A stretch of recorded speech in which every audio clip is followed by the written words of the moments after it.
Hello everyone. Topic பார்க்குறப்பவே நான் எனக்கு எதை பற்றி அட்ரெஸ் பண்ண போகிறேன் அப்படின்னு உங்களுக்கு ஒரு ஐடியா வந்திருக்கோம் இல்லையா? No is a no. இது காமன் ஸ்டேட்மெண்ட் தானே, எல்லா இடத்துலையும் எல்லோரும் சொல்லிடுறாங்கல்ல. இது குழந்தைங்களோட எப்படி ரிலேட் பண்ண போகிறோம் அப்படின்னு தான் பார்க்க போகிறோம். அதுக்கு முன்னாடி நம்ம statistically right from kids to elders, yes, and irrespective of gender. irrespective of gender அப்படின்னு ஒரு சிலருக்கு டவுட் வரலாம். Yes, there is so many men, boys who are going through abuses at various levels. But அதெல்லாம் வெளியே வரலை. So இதெல்லாம் இப்படி தான் சினாரியோ இருக்குது அப்படின்னு தெரியும். நிறைய ரூல்ஸ் வரணும்னு எல்லாமே நம்ம பேசுகிறது ஒரு சைடு இருந்தால் கூட நம்மளை எப்படி டிஃபெண்ட் பண்ணுறதுக்கு இல்லை இந்த மாதிரி ஒரு சிச்சுவேஷனை ஃபேஸ் பண்ணுறதுக்கு ரெடி ஆக்கிக்க போகிறோம் அப்படின்றத பார்க்கணும். அட் த சேம் டைம் நம்ம குழந்தைங்களை எப்படி இதுக்கு ஷேப் பண்ணி எப்படி இன்னும் சேஃபராக கொண்டு வரணும் அப்படின்னு பார்க்கணும் இல்லையா? ஸோ அதை பற்றின ஒரு வீடியோ தான் இது. பேரண்ட்டாக குழந்தைங்களுக்கு நம்ம சில விஷயங்கள் பண்ணணும், ரைட்?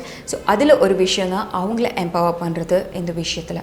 ஸோ அதுக்கு ஒரு 4 சிம்பிள் திங்ஸ் குழந்தைங்க ப்ரீ ஸ்கூலர்ஸ் அந்த ஏஜ் குரூப்பில் இருக்கிறவங்களுக்கு நம்ம எஸ்டாப்ளிஷ் பண்ண வேண்டியது இருக்குது. First of all, name their body parts properly.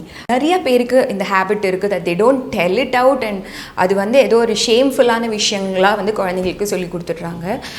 there's nothing like that. It's just another body part. So if it is going to be vagina, penis or breast or whatever it is, just tell them.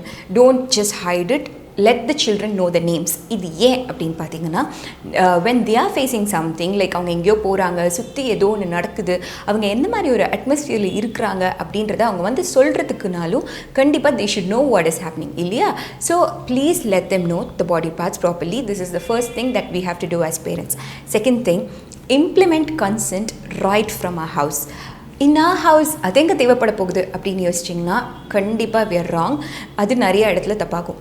நம்ம எல்லாத்துக்குமே ஒரு பழக்கம் இருக்கும், குழந்தைங்கள ஃப்ரீக்வெண்ட்டாக ஹக் பண்ணி kiss பண்ணி கடல் பண்ணி விளையாண்டுட்டே இருப்போம் இல்லையா? But there will be times when குழந்தைங்க புஷ் பண்ணிட்டு விளையாட போவாங்க. ஐயோ என்னை விளையாட விடுங்க, இல்லை நான் அது பண்ணுறேன் அப்படின்னு சொல்லிட்டு போவாங்க. பட் அந்த டைம்லேயும் நம்ம வம்பு பண்ணி அவங்கக்கிட்ட விளையாடுவோம். I understand you're doing it for fun. But அந்த இடத்துல என்ன ராங்காக குழந்தைங்களுக்குள்ளே கன்வே ஆகிடுது அப்படின்னு பார்த்தீங்கன்னா, இது ஹாப்பியாக ஜாலியாக தான் ஹக் பண்ணணும் அப்படின்றது இல்லாமல் ஃபோர்ஸ் பண்ணி கூட ஒருத்தவங்க ஹக் பண்ணலாம் அப்படின்றத நம்ம வீட்டுக்குள்ளேயே எஸ்டாப்ளிஷ் பண்ணுறோம். That we are not supposed to do it. So குழந்தைங்களுக்கு இஸ் நாட் சம்திங் ஃபோர்ஸ்ஃபுல் அப்படின்றது எஸ்டாப்ளிஷ் ஆகியே ஆகணும். And we have to do it right at our place. இதுக்கப்புறம் தேர்ட் இம்பார்ட்டன்ட் திங், இதை நம்ம ஃபேமிலி அண்ட் ஃப்ரெண்ட்ஸ் சர்க்கிளில் establish பண்ணணும். That is those who visit your house frequently or your child gets to meet. இவங்க ஏன் அப்படின்னு பார்த்தீங்கன்னா, most of the time அவங்க வந்த உடனே they'll just carry the child and they'll play. But அந்த குழந்தைக்கு அவங்க ஸ்டில் ஸ்ட்ரேஞ்சர்ஸாக தான் இருப்பாங்க. நமக்கு க்ளோஸ் ஃப்ரெண்ட்ஸ் க்ளோஸ் ரிலேட்டிவ்ஸாக இருக்கலாம். But that doesn't mean they know the child properly and the child knows them. So குழந்தைங்களுக்கு அந்த ஒரு கம்ஃபர்ட் ஜோன் வராமல் அவங்க ஹக் பண்ணி கிஸ் பண்ணுறப்போ again it is a forcible ஆக்டாக தான் மாறுது. ஸோ நம்ம அதை திருப்பி என்கரேஜ் பண்ண முடியாது. Set it straight to them. இல்லை இந்த மாதிரி ஒரு ஸ்பேஸ் நான் என் குழந்தைக்கு கொடுத்துருக்கேன் and I appreciate it if you do the same அப்படின்றத உங்கள் ஃப்ரெண்ட்ஸ் அண்ட் ஃபேமிலி கிட்ட தாராளமாக நீங்கள் சொல்லிடுங்க. This is the best way to establish it in the society as well.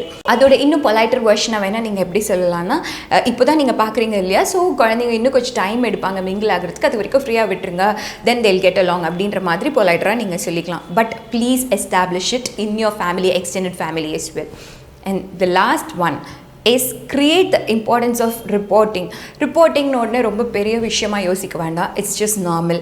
இப்போது குழந்தைங்க வீட்டில் இருக்கிற வரைக்கும் நம்மளுக்கு ஓரளவுக்கு ஐடியா இருக்கும் தட் இவங்கள பார்க்குறாங்க, இவங்ககிட்ட பேசுகிறாங்க அப்படின்னு நமக்கு ஓரளவுக்கு ஐடியா இருக்கும். when they step out of the house to play or to school or to take care or wherever it is, நம்மளால 24/7 பார்த்துட்டு இருக்க முடியாது. ஸோ அந்த மாதிரி ஒரு சுச்சுவேஷனில் we have to make it as a habit for the child to come and tell everything that they see or they do, right? So இதை எப்படி க்ரியேட் பண்ணலாம் அப்படின்னா, when you are going out somewhere or even if you are at home and the child is away, அவங்க வந்தோடனே have a conversation. just tell them, நான் நீங்கள் அங்கே போயிருந்தீங்களா, அப்போ இதெல்லாம் பண்ணேன், அப்போ இவங்க கிட்ட பேசினேன், இல்லை நான் இந்த ஒர்க் பண்ணேன் அப்படின்னு நீங்கள் சொல்கிறப்போ the kid will be more interested to share their routine. So அவங்களும் இன்னும் இன்ட்ரெஸ்டடாக இன்னைக்கு ஸ்கூலில் இது பண்ணோம், இல்லை டே கேரில் நாங்கள் எல்லோரும் சேர்ந்து விளையாண்டோம், ஸோ இந்த மாதிரி நம்ம கிட்ட சொல்லுவாங்க. So this will create that habit of telling everything that happens outside.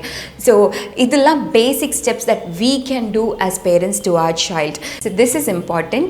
Please establish it with your family. I really hope you will do it, and let's empower us by empowering them. Till I meet you in another video, take care. Bye bye.